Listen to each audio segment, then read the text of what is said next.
Hello, this is Roger Carswell. At the moment, speaking to you from the Yorkshire Dales, where I live. Though I have to say, I wish I was with you in Sheffield for this Christian Union series of events. Friday evening, I'm going to be speaking on, is it possible in a pandemic or at any other time to have a substantial, real relationship with God? Is there hope in the midst of a pandemic? I think we've all experienced times when we've been bewildered by what's going on, perhaps frustrated, perhaps feeling a little bit conned out of some of our fees. But what is going on? And when Christians say there is hope, there is reality, it's possible to know meaning and purpose even in the midst of all of this.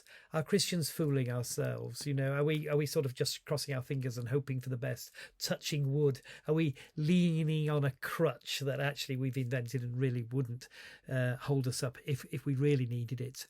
It's easy to dismiss Christian thinking a little bit like that, but Christians believe in something that's not just a moral guide. It's all to do with a living relationship with God. Now, I realise there are lots of questions one could ask just about that sentence.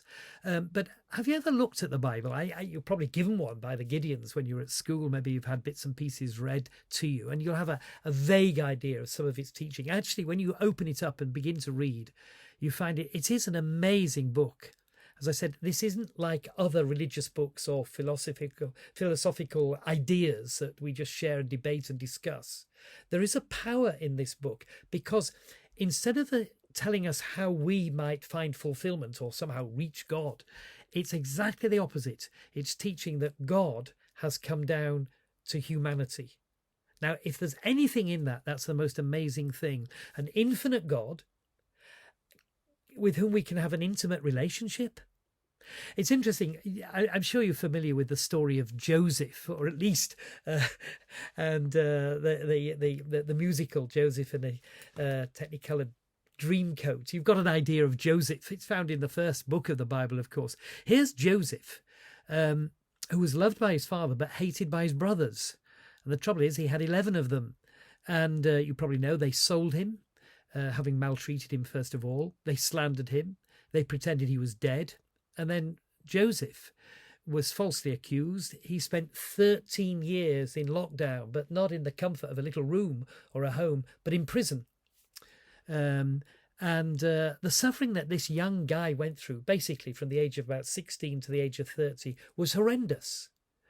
We sometimes hear of things that are going on in various parts of the Middle East as a result of ISIS, or we've perhaps read about the Second World War, and it sends a shiver down our spine.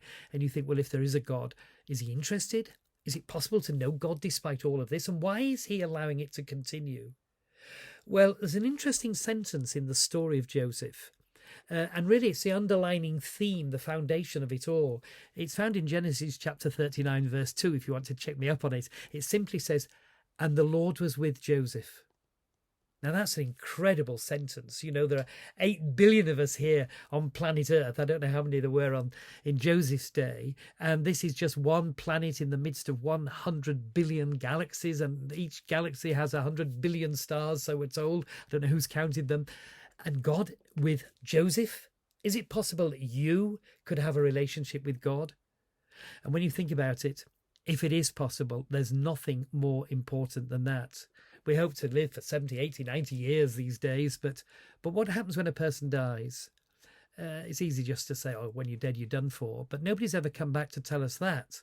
You might say, well, of course they wouldn't. But somebody has come back to tell us differently. He spoke about both heaven and hell, and he claimed that he has made a way whereby we can be certain of God not only after life, but during life.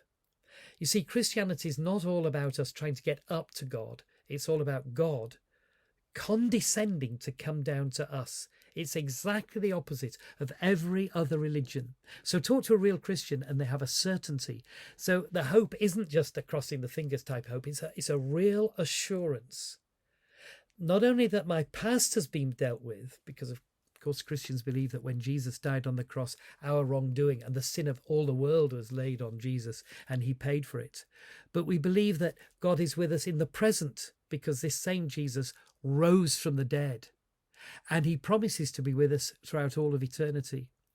Now, if any of that is true, that gives a tremendous reason for optimism and hope even in the midst of the most trying circumstances. And yes, 6 months of lockdown, it gets to you eventually. You get bored of it, don't you? You sort of want to just get out and be normal again and do the things that we were so accustomed to doing and maybe anticipated doing, but it hasn't worked out for us. Look, I want to argue, and I'll be open for obviously questions and discussion tomorrow, but I want to argue that it's possible to know God in a personal way, even through all of this, in a way that is invigorating, where you have new life, new spirit, new motivation, new desires, new purpose, new joy. But it's all based on a relationship with God through Jesus. So Christianity is not about rules and regulations. It's not just hoping for the best, listening to the latest scientific advisor pontificating on what might happen.